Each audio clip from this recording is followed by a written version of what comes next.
Hello everyone, હું HK. Barad cooking ચેનલમાંથી બોલું છું। આજે આપણે બનાવીશું સ્પેશિયલ ધાણા જીરું મસાલો। ધાણા જીરું મસાલો બનાવવાનો છે શાકભાજી માટે। 1 વાટકી ધાણા લીધા છે, અડધી વાટકી જીરું લીધું છે, 2 ચમચી વરિયાળી લીધી છે, તમાલપત્ર, તજ લીધા છે, લવિંગ છે, મરી છે, ઇલાયચી છે, બાદિયાના છે, ગરમ મસાલા એડ કરીશું।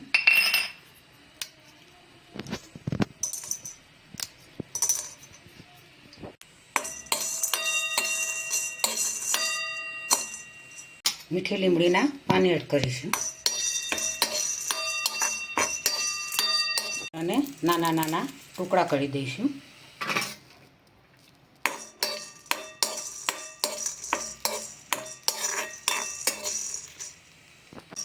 પાનની અંદરથી ભેજનું પ્રમાણ શોષાઈ જાય તેટલા શેકીશું।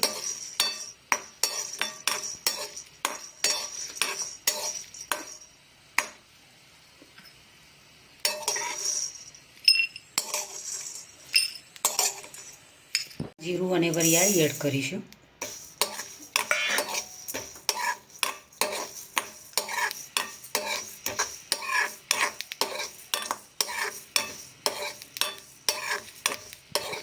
તેને પણ આ રીતે શેકતા જઈશું।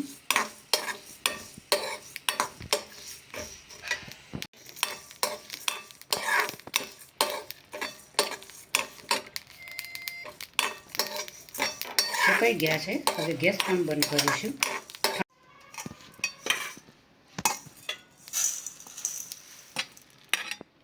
ઠંડો થઈ ગયો છે શેકેલો મસાલો। ધાણા જીરું વરિયાળી ઠંડા થઈ ગયા, હવે તેને ક્રશ કરીશું મિક્સર જારની અંદર।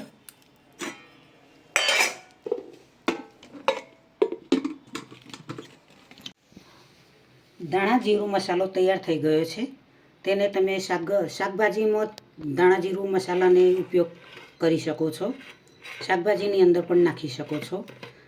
કોઈ બી ચટણી બનાવવી હોય તો તેની અંદર પણ નાખીને બનાવી શકો છો। આ રીતે ધાણા જીરુંનો મસાલો બનાવવામાં આવે છે। આ મસાલો તૈયાર કરીને તમે આ રીતે કાચના વાસણમાં તમે ભરી શકો છો, કાચના ડબ્બામાં, તો સરસ રીતે મસાલો 12 મહિના 6 મહિના સુધી ચાલશે, બગડશે પણ નહીં। ખૂબ જ મસ્ત એવી સુગંધ આવે છે મસાલાની। કાચનો ડબ્બો છે, કાચના ડબ્બામાં ભરો તો પણ આ રીતે લવિંગ 2 લેવાના, અંદર મૂકી દેવાના, તો મસાલાને અંદર કોઈ જીવાત પડવાની નથી। સરસ એવો સારો એવો સુંદર મસાલો રહેશે। આરામથી તમે 12 મહિના સુધી આ રીતે સાચવી શકશો। આજે આપણે બનાવે છે ધાણા જીરું મસાલો। ગુજરાતીઓ માટે ખૂબ જ પ્રખ્યાત છે મસાલો, જેના વગર આ ધાણા જીરુંના મસાલા વગર શાક પણ અધૂરું લાગતું હોય છે। બજાર કરતો પણ ટેસ્ટી મસાલો તમે ઘરે બનાવી શકો છો મિત્રો। આ રીતે તમે જરૂરથી ઘરે ટ્રાય કરજો અને શાકભાજીમાં નાખીને આનંદથી ખાઈ શકશો। જરૂરથી તમે ટ્રાય કરજો ઘરે બનાવવાનો, ખૂબ જ ટેસ્ટી એવો મસાલો બનશે। તો આજની રેસીપી મિત્રો જરૂરથી તમને મારી ગમી હશે તો જરૂરથી તમે કોમેન્ટ કરીને મને જાણ કરજો કે મારી રેસીપી તમને કેવી લાગી, તો મને ખૂબ આનંદ થશે। મિત્રો મારી ચેનલને સબસ્ક્રાઈબ કરજો, મારા વિડીયોને લાઈક કરજો, શેર કરજો, બને તો કમેન્ટ કરજો। ચલો મળીશું નવી રેસીપી સાથે, બાય।